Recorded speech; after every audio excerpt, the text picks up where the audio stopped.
মাঝে, মাঝে আমি ভাবি এই মানুষটার সঙ্গে ৮ টা বছর আমি কাটালাম কী করে? না আছে তার সঙ্গে আমার পছন্দের মিল, না আছে মতের মিল। আসসালামু আলাইকুম এভরিওয়ান, কেমন আছেন সবাই? আলহামদুলিল্লাহ আমরা অনেক ভালো আছি। তো আমি এখানে রান্না করছিলাম কলা ঘন্ট। তো কলা ঘন্টটা আমাদের ওই দিকের মানুষ খুব পছন্দ করে এভাবে রান্না করলে। তো আমি প্রথমে কলাটাকে প্রেশার কুকারে দিয়েছিলাম আলু আর সব ধরনের মশলা দিয়ে।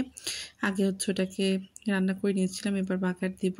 তো আমি বাগারে পেঁয়াজ আর শুকনো মরিচ আর পাঁচফোড়ন ব্যবহার করেছি। এটার স্মেলটা অনেক সুন্দর আসে আর কলাটা খেতে অনেক ভালো লাগে। তো এভাবে কে কে কলা রান্না করে খান কমেন্ট করে জানাবেন। আর এই যে এখানে আমি এবার বাগার দিয়ে নিয়েছিলাম, এবার নাড়াচাড়া করে একটু শুকাই নিলে হয়ে যাবে। আর এইভাবে না কলা ঘন্ট খেতে আমার ভালোই লাগে। তো যেখানে আমি আর বেশ কিছুটা ঝোলটা শুকিয়ে গিয়েছে, এবার নামিয়ে নিব। আর এদিকে আমি ইলিশ মাছ দিয়ে ঝিঙে রান্না করব। তো আমি প্রথমে যেটা বলছিলাম যে একটা মানুষ আর একটা মানুষের সঙ্গে বছরের পর বছর একই ছাদের নিচে থাকে কী করে? আসলে সত্যি কথা বলতে কি, প্রত্যেকটা সংসারে কিছু না কিছু নিয়ে একটু সমস্যা থেকেই থাকে। তাই বলে যে একটা মানুষ আরেকটা মানুষকে ছেড়ে চলে যাবে সেটা কিন্তু কখনোই না।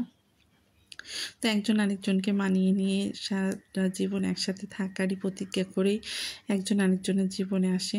তো ছোটোখাটো ঝগড়া লেগেই থাকে প্রতিটি সংসারে। তাই বলে যে রাগ অভিমান করে বাবার বাড়িতে চলে যাব, স্বামীর সংসার করব না, এটা তো না। দুজনাকেই মানিয়ে নিতে হবে, তাহলেই তো সংসারটা সুখের হবে। সংসার সুখের হয় রহমনির গুণে, একটা কথা আছে না? তো নারীরা রাগ করবে আবার সংসারে করবে, একসাথে দুইটা জিনিসই ব্যালেন্স করতে পারে। তো যেখানে আমি রান্নাটা করব তো সব কিছুই গুছিয়ে নিয়েছিলাম। আর একটা কথাই আছে না, যে রাঁধে সে চুলো বাঁধে। তো মেয়েরা আসলে সেরকম, যেখানেই তাদেরকে নিয়ে যাবেন তারা সেখানেই সেভাবেই থাকতে পারবে।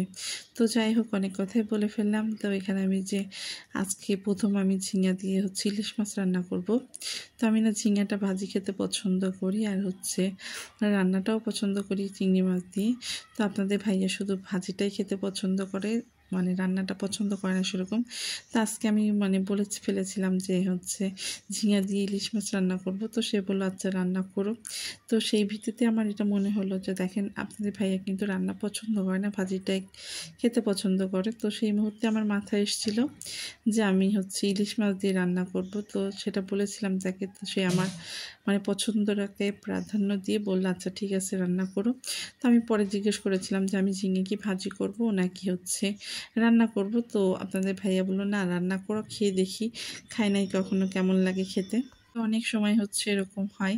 তো বাহিরে যখন যাই আপনাদের ভাই একটা জিনিস পছন্দ করলে বলে দেখো তো এটা কেমন। তো আমার পছন্দ না হইলেও আমি বলি হ্যাঁ ভালো লাগছে, তোমার যদি পছন্দ হয় তাহলে তুমি নিতে পারো। তো এই যে এরকম করেই চলছে আমাদের সংসার। তো সবাই দোয়া করবেন যাতে আমরা শেষ বয়স পর্যন্ত দুজন দুজনের সাথে এমনইভাবেই থাকতে পারি। আর যেদিকে আমার রান্নাটাও প্রায় হয়ে এসছে। আর আপনাদের ভাইয়া তো দুপুরে লাঞ্চে বাসা আসে না, তো রাত্রে এসে খাবে। তো আমি খেয়ে দেখছিলাম কেমন হয়েছে, মোটামুটি ভালো হয়েছে, একদম খারাপ না। তো আজকের ভিডিওটা এই পর্যন্ত। সবাই ভালো থাকবেন, আমাদের জন্য দোয়া করবেন। আল্লাহ হাফেজ।